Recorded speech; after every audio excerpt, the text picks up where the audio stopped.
Hello friends, welcome back to my channel today knowledge classes. आज हम print consonants पे programme बनाने वाले हैं। प्रिंट कॉन्सोनेंट्स मतलब कि अगर हम कोई कैरेक्टर्स और स्ट्रिंग एंटर कराते हैं तो उसमें वॉवल्स भी होते हैं और कॉन्सोनेंट्स भी। तो हमें उसमें से फिगर आउट करने हैं ओनली कॉन्सोनेंट्स और उनको प्रिंट करवाना है। ठीक है, this is the query which I receive from one of my student. So इसलिए मैं इस पे प्रोग्राम बनाने वाली हूँ। तो अब हम स्टार्ट करते हैं। करेक्टर एरे लेते हैं।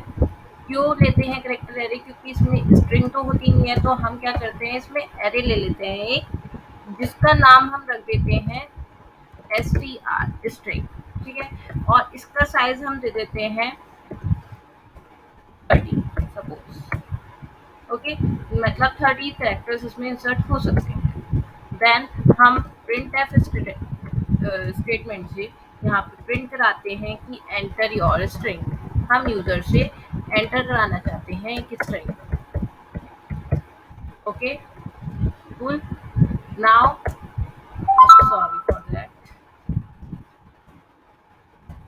Then we can go for scanf statement where we want to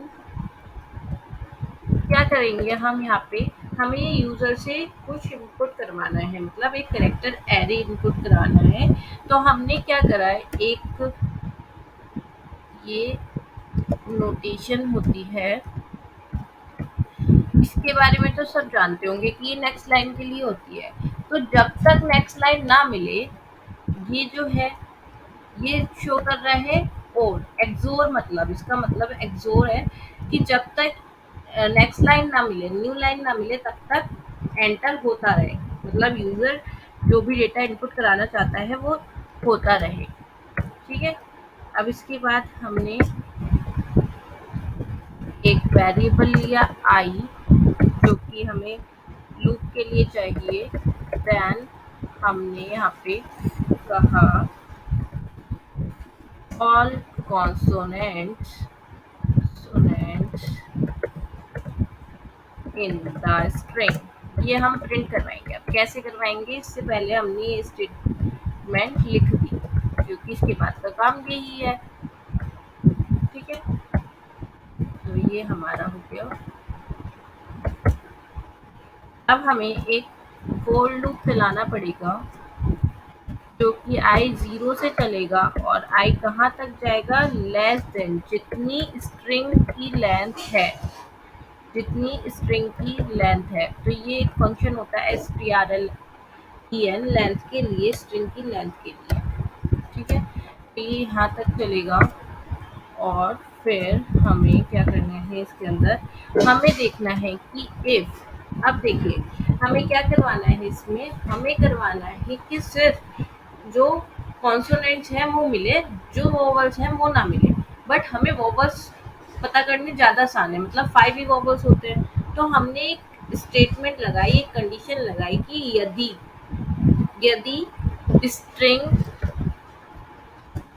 का जो भी कैरेक्टर है वो आई है, मतलब स्ट्रिंग के कैरेक्टर पे अगर ए है, या फिर स्ट्रिंग के character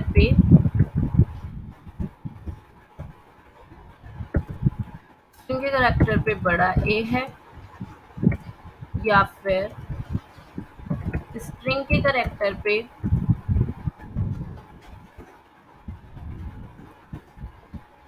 A E I O you, ए ई, अब इसका बड़ा वाला भी, क्योंकि ये जो होता है ये इसकी ASCII वैल्यू अलग अलग होती है, तो हमें अलग अलग इसे बताना होता है कि हम ये वाला करवाना चाहते हैं। तो इसलिए हमें बड़ा भी और छोटा भी दोनों इसको समझाने पड़ते हैं। ठीक है, तो हमने यहाँ पे ले लिया, अब बड़े वाला लेंगे। फिर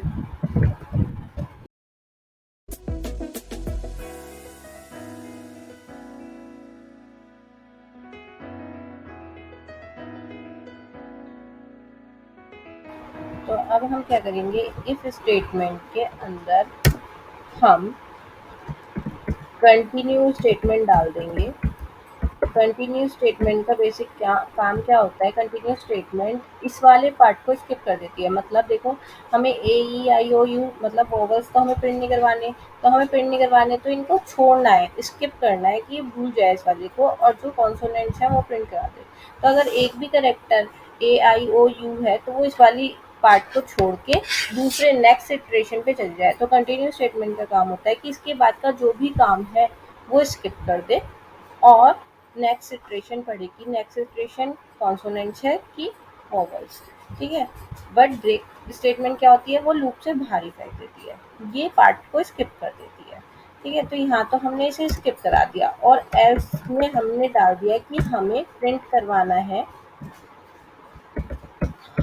करवाना है उन करेक्टर्स को जो नेक्स्ट आ रहे हैं।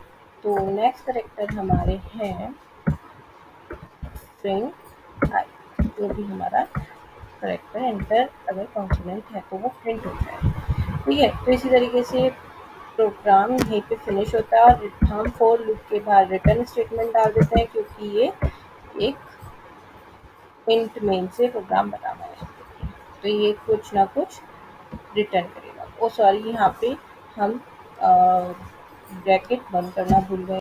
सो we have to run this program and there is error. क्या एरर है इसमें देखते हैं। स्ट्रिंग STRLEN पे एरर है, हमने इंक्लूड नहीं करी स्ट्रिंग डॉट एच, साफ साफ एरर दिखा रहा है। तो हमने यहाँ हम भूल गए हैं स्ट्रिंग इंक्लूड करना, स्ट्रिंग लाइब्रेरी इंक्लूड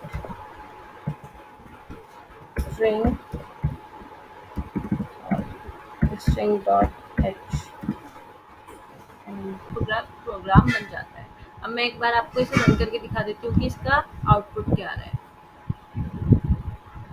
देखो यहाँ पे ये रन हो रहा है और मैंने एंटर योर स्ट्रिंग, तो मैंने यहाँ डाला पूजा जैन। जैसे ही इसे एंटर मिला, इसने कहा all consonants in the string are PJJN, मतलब इसने कोई स्पेस नहीं ली, सिर्फ कॉन्सोनेंट्स लिए, बाकी जो भी वोवल्स थे वो स्किप कर दिए। तो इसने इसको स्किप करा है। अब देखते हैं इसका कैसे प्रोसीजर हुआ। इसी को हम एक एग्जांपल ले लेते हैं। ये एक स्ट्रिंग एंटर हुई है, यहाँ से एंटर योर स्ट्रिंग। उसके बाद इसने क्या करा, स्कैन एफ करा स्ट्रिंग के लिए पूजा जैन। तो पूजा जैन एक स्ट्रिंग एंटर हो गई जब तक उसे एंटर नहीं मिला, ठीक है, जब तक नेक्स्ट लाइन की कमांड नहीं मिली तब तक उन्हें एंटर होने दिया। फिर उसके बाद all consonant in the string are. अब क्या वर्किंग हुई यहाँ पे, एक फॉर लूप चला I0 से कहाँ तक की, जहाँ तक लेंथ है स्ट्रिंग की। तो 0 से चला, स्ट्रिंग 0 पे क्या थी, P। तो P के लिए क्या होएगा, ये वाली स्टेटमेंट में तो P कहीं पे भी नहीं है, तो ये तो स्किप हो जाएगी। तो एल्स के लिए चलेगा, मतलब प्रिंट करवा देगा स्ट्रिंग 0 पे जो वैल्यू है। तो स्ट्रिंग 0 पे वैल्यू है P, तो उसने प्रिंट करवा दी। फिर स्ट्रिंग I1 के लिए चलेगा, ठीक है, यहाँ से वापस जाएगा और क्या करेगा, I इंक्रीमेंट कर देगा और 1 के लिए चलेगा। 1 is less than string length, string जितनी स्ट्रिंग की लेंथ है उससे कम है 1, हाँ ठीक है। फिर इफ में आया कि स्ट्रिंग 1 पे जो वैल्यू है दैट इज ओ वैल्यू है, तो ओ देखो चेक करो कहाँ है, हाँ string 1 is equals to O अगर है तो कंटिन्यू कर दे, मतलब ये वाली इसके बाद का पार्ट स्किप कर दे और दोबारा से इटरेशन पे चला जाए। तो मतलब स्किप हो गया है। फिर आई की वैल्यू 2 हो गई है, आई की वैल्यू 2 हुई, तो 2 पे क्या है, 2 पे फिर से ओ है, तो फिर से इसने चेक करी कंडीशन और ये कंडीशन फिर से यहाँ पे इसे मिल गई कि आई ओ है, ठीक है। तो इसने फिर से कंटिन्यू कहा और आई को इंक्रीमेंट कर दिया 3 के लिए। 3 पे वैल्यू है जे, आप इसमें देख सकते हैं जो मैंने डेटा एंटर किया है इसमें जे है। तो जे के लिए क्या हो जाएगा, ये अंदर आएगा, इसमें इफ स्टेटमेंट में कहीं पे भी जे नहीं है तो ये प्रिंट करवा देगा जे। तो दिस वे ये प्रोग्राम वर्क करेगा, ठीक है। तो ये इसी तरीके से वर्क करता है। Thank you for watching.